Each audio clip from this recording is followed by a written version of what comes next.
3, 2, 1. Live.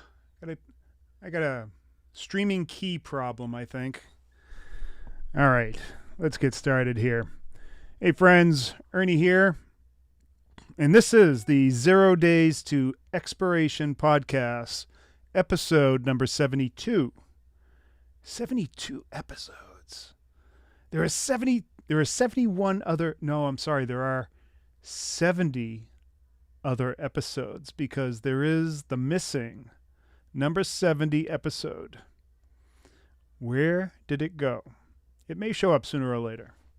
But today's episode is about asymmetry.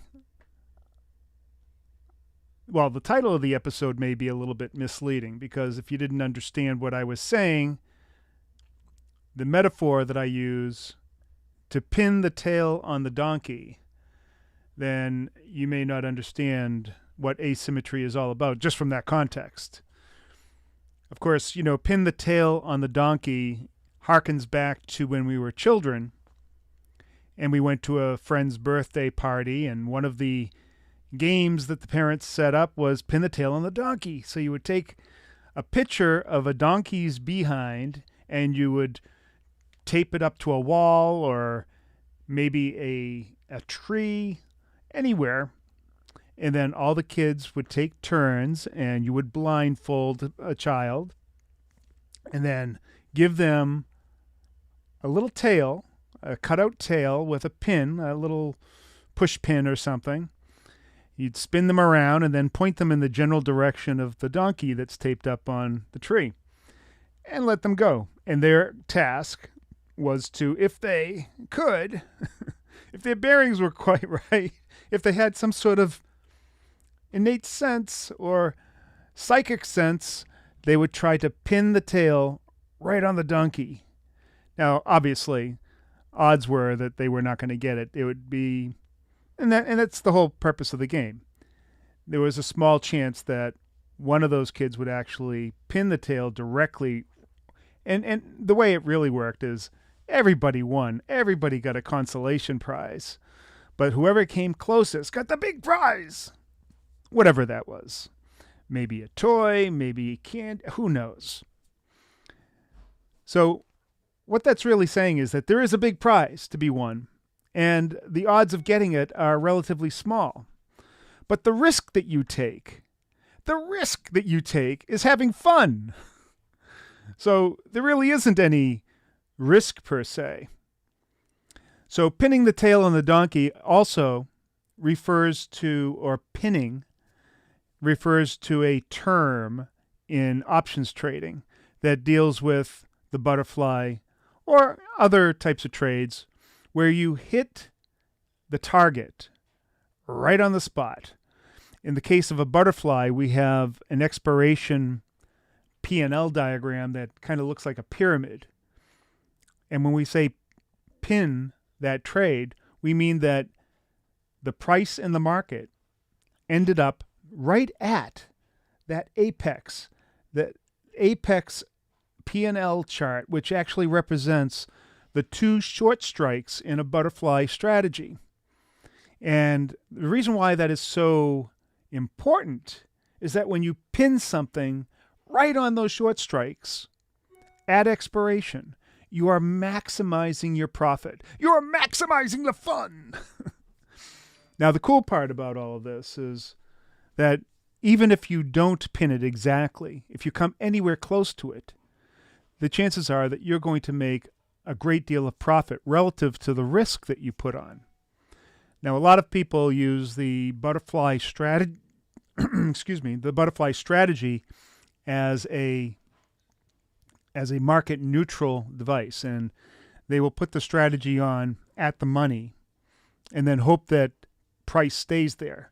Now, when you do that, you don't create such a great risk to reward. And this is what asymmetry is all about. You want to create asymmetry in your position. And there are a lot of reasons for this, but let's just stick with the whole idea first.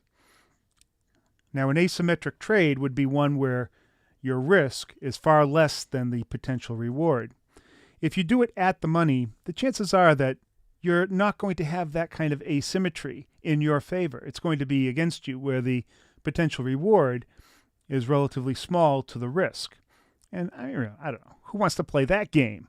I mean, what fun would that be at a party, that if you lose, then you get, I don't know, jeered by your friends? That's no fun. You at least want some consolation prizes, a little grab bag, handbag or party bag or something that you take away, right? And so it is with trading as well. You want to have some kind of consolation if you don't pin. And that's one of the benefits of trading asymmetric strategies.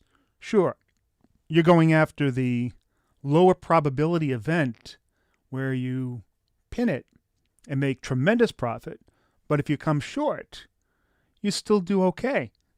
And if you become completely delusional, completely lost, and you miss the entire P&L tent of the butterfly, the worst that's going to happen is that you're going to experience a very, very, very tiny loss, if anything. That is asymmetry. Now let's put this into numbers. In the 0 DTE strategy that we practice here at 0 days to expiration, we never put on a trade unless it has at least a 1 to 5 risk to reward or potential reward. So in other words, for every dollar of risk that we take on, we're going for a $5 potential profit. Sometimes, and that's the minimum. Often we are looking at a 1 to 10 or a 1 to 15 or even a 1 to 20 risk to reward. And the way that we do this using the butterfly is that we treat it as a directional strategy, and we push it out of the money when we take that position. So that when you do that, your risk is very small compared to your profit. Now, there are a lot of benefits of doing this. One is that you can make profit without actually ever entering the profit tent. The nature of a butterfly and the profit curve are such that it extends well beyond the break-even points at expiration of the butterfly. And so even if you just come close to the butterfly during that trading day, during that 0 DTE day, there's a very good chance that you're going to be in profit. So even if you're not close to pinning, or even if you're not under the profit tent at all, you still get a consolation prize. Now, if you move away from it, again, you set it up in such a way that the profit's very small. Now, the benefit of this is that this creates a trading environment, a trading atmosphere, where there's little to lose and a whole lot to gain. When you trade this way, when you put on small bets for the chance of making a very large score, you don't have to have too many winners before you start doing well. And even when your almost wins or near wins are still multiples of what you risk, you're doing okay.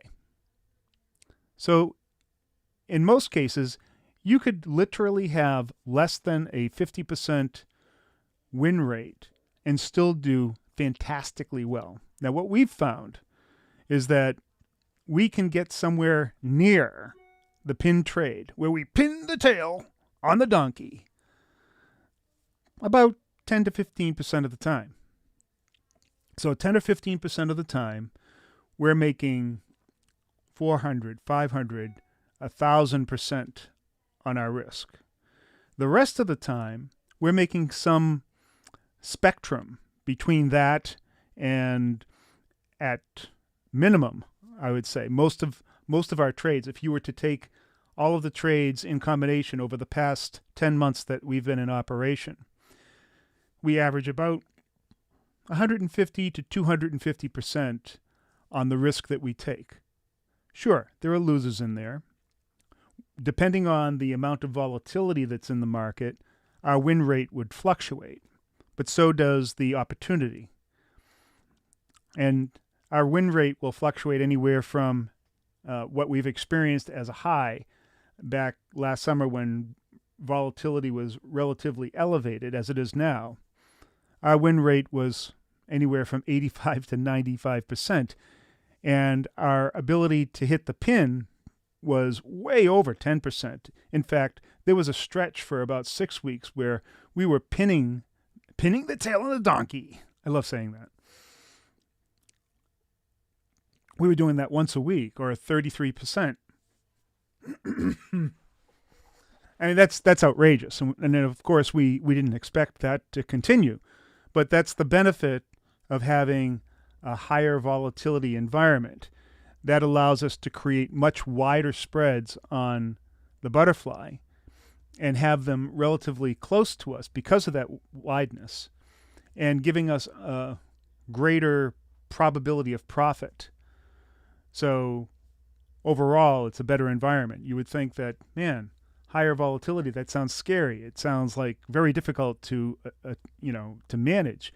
However, in the environment of the zero DTE and premium collection and using the butterfly, it actually creates a superior environment. When we have very little volatility, we are unable to get the kind of risk to reward that we want. So we have to create narrower spreads and push them further away, decreasing our probability of profit. So the ability to profit is inversely proportional to the amount of implied volatility that's out in the market. Now, of course, there are a lot of other factors that come to play here. And in the past 3 weeks, up until just recently, we've had relatively low volatility and then medium volatility, but we were having an unusual market where premium was suppressed. And it's hard to explain, but it was a difficult market to trade. But we get through those because we know that as long as we trade small, that even sustained opportunities that don't pan out don't really hurt us. And again, that is the beauty of asymmetry. If you watch the movie The Big Short, and I know a lot of you probably have, but if you haven't, I would recommend it very highly. It's all about how some people took advantage of some knowledge, some specialized knowledge they had during the housing crisis, during the great crash of 2008, 2009, where they recognized that there was going to be a complete crash in the housing and mortgage industry. They found ways to take advantage of that by putting on asymmetric trades, where they would bet a small amount of money that would explode into huge, huge gains. There was one set of actors or protagonists that are in the movie, and they discovered that there was something wrong with the housing market. And prior to doing that, though, they had built up their own fund using this asymmetry idea. They started literally in their garage with $100,000. I think it was actually $140,000, and they turned it into $30 million by making asymmetric bets. So all they would do is find companies that were apparently undervalued, and they felt that they had a good long-term story, and so they would make these small bets on these companies by buying something called leaps, which are essentially options that are dated way out into the future. And so these options would cost them very little money, but if they hit, they would return massive returns. So they were able to come into the 2008 debacle, and then they found this opportunity where they could make another asymmetric bet and parlay all this money that they made using their asymmetric strategy into another grander asymmetric strategy, where they took their $30 million and turned it into, nearly $500 million. Now that is the power of asymmetry. And that's what we do 3 days a week. We are putting on asymmetric trades that are taking advantage of this property, that we do not have to win all the time. But when we do, if we miss, miss the pin the tail on the donkey, we still have an opportunity to make as much as 150, 200% on our trade. And as an options trader, wouldn't you love to be able to say that? Because I know that most options traders are struggling to make 25, 30, 50% on their trades. Most spreads provide the opportunity to maybe make 50%. Very few have asymmetry like that. So, and particularly with other zero DTE strategies, they do something very different, where we're taking, say, on average, a 1 to 10 risk to reward. They're doing something completely the opposite. They feel that it's necessary to put on very, very wide spreads, usually using an iron condor, where the risk to reward, the probability may be high, but the risk to reward, instead of being 1 to 10, is 10 to 1. So where they're using $1,000 to make $100, we use $100 to potentially make $1,000. And quite frankly, as it turns out, our win rates aren't all that different. So imagine that. We're using this asymmetrical approach where our win rates are very close to what they're using, yet we use 1/10 the capital to make 10 times the profit. And in fact, it's actually more than 10 times. It's closer to 20 times because of the gamma risk that they experience in those trades. They cannot reliably go after 100% of the profit. In fact, that's kind of a wish or a dream. That is the ideal trade. And so what they do to manage the potential of risk of ruin or going to that max huge loss is that they'll only go after 50% of the profit. So as soon as they get 50%, they get out. So in other words, instead of 10%, they're going after 5%. So they'll use $1,000 to go after $50, where we use that $100 to go after 1,000. So we are literally 20 times different than they are. 20 times more comfortable in our risk positions. And this has an important benefit. And the benefit really is that there's no anxiety. There's no stress. It's pretty much easygoing. I mean, we do not belabor our positions. We're not worried about stopping out. So a completely different environment. And because of that, because you're not experiencing that FOMO or that fear or even greed at some points, you can make better decisions. So we have a better environment, better risk to reward, better returns, more amenable to our own personal psyche, making overall the zero-DTE way of trading last day of expiration on the S&P, whether it's the SPX or the E-mini futures, far more palatable and more enjoyable and very profitable. Now, you can try out zero-DTE by going zero-DTE.com/try and try out for 4 weeks. That'll give you enough time to understand the strategy. And then if you would like to join us, you'll become a full member for those 4 weeks. You'll get an education like no other. New visitor. And if you enjoy what you're doing there, then I will rebate the cost of the trial. Got to turn off all these announcements. I will rebate the cost of the trial when you become a member. So essentially making the trial free. If you don't, that's okay too. What you will get, though, for that 4 weeks, for that small amount of money, is a tremendous education and a strategy that I'm sure that you can make use of. The benefit of staying is that we are focused, and I am focused on providing coaching and mentoring to people. So it's more than just a strategy. It's an entire system, a trading system.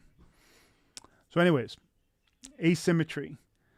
Everything that we do is built around asymmetry, and it borrows a lot from the philosophy that is expressed New visitor. extremely well in Nassim Taleb's New two visitor. seminal books that are based on asymmetry. The first is The Black Swan, and everybody I think understands what a black swan event. That is certainly an asymmetrical event if you're going after huge returns and you don't really know when that black swan is going to occur. You can lay foundational bets that you sort of like landmines waiting for it to happen. But Nassim Taleb built an entire set. Well, I think it was a nine-figure hedge fund based on asymmetrical bets. And then his other book, Skin in the Game, A Life of Asymmetry. I think those are two great books that you should probably read and get a better understanding of what asymmetric opportunities are all about. All right. That's today's podcast. I thank you very much for joining me and talking about asymmetry and the wonders of it and why it is so important to us in our trading and why it makes this trading strategy, this system, in my view, the best day trading, the best trading strategy, quite frankly, that I know of. And that's it. Thank you. Oh, we might have, excuse me, we might have a question here. Got to increase it here so I can see. Hi, Ernie. Can you talk about what happened last week when certainly my other investments suffered a lot, and I understand from your last video you had a bad day. What happened last week? The past couple of weeks in the market have been really trying. Our analysis of where price would go has been spot on. The problem with that is that, yes, the price went to where we thought it was going to go, but almost every day we were getting these reversals. So it would go there and then reverse. And so, of course, timing in a zero DTE trade is very important because you're trying to collect premium, and premium is a time-based thing. You collect more premium the longer you can stay in that trade. Now, it doesn't do you any good if you get to where you want to go, but the premium hasn't collected yet or hasn't filtered out into your account yet. And then if it reverses, then you're kind of left holding the bag. So you're left with having to take those small asymmetric losses. So that has been an unusual occurrence that seems to be specific to this period of time. This beginning of January, actually it started really in the holiday week between Christmas and New Year's in the first couple of weeks of January, where there is a lot of turmoil in the market. And I think a lot of it was set up really because of the actions of the Federal Reserve and what they've created, this dramatic uncertainty in the market. I mean, you go and look at any of these major institutions. Banks are saying that they believe that the market's going to correct 20%, but big investment houses like Goldman Sachs thinks the market is going straight up. So which is it? This is the confusion that lays in the market, and that is being played out, or was being played out every day. Now that we've had the Fed come out and say definitively what they plan on doing, there's going to be a lot more certainty in the market. And even though the market didn't really enjoy what they had to say, that that we can expect some rate hikes in the near future, and along with that, some tapering of their quantitative easing. Both of those things are things that probably upset most institutions and a lot of investment houses. historically, when the Federal Reserve goes on a rate hike program, the market responds initially with kind of a pullback, but then a huge bull run. So that's actually what I'm expecting. I'm expecting more pullback for the time being, and then a buy the dip opportunity and a long bull run. So we will shed the uncertainty that we experienced over the past 3 weeks. And by the way, those 3 weeks were really, we've been in operation now for about 45 weeks, and we've only had 5 losing weeks, of which 3 of them were combined in those last 3 weeks in that uncertainty. But now that everything, the air is cleared and we're back into the swing of things and the volatility has returned, the Fed has set the direction, we can expect, I think, incredible times ahead. And the beautiful part about all this, again, when you reflect back to the asymmetry, when you're trading very small, you can weather periods like that very easily. And in fact, we had a fantastic win yesterday where we pinned the trade, where some people could have made as much as 800% on their returns. I think some people, a lot of traders were just happy to make any returns and maybe got out a little bit early. But it was indicative and telling about how things now have changed. And so now business as usual, going forward, it's going to be great. All right, let's see. More questions.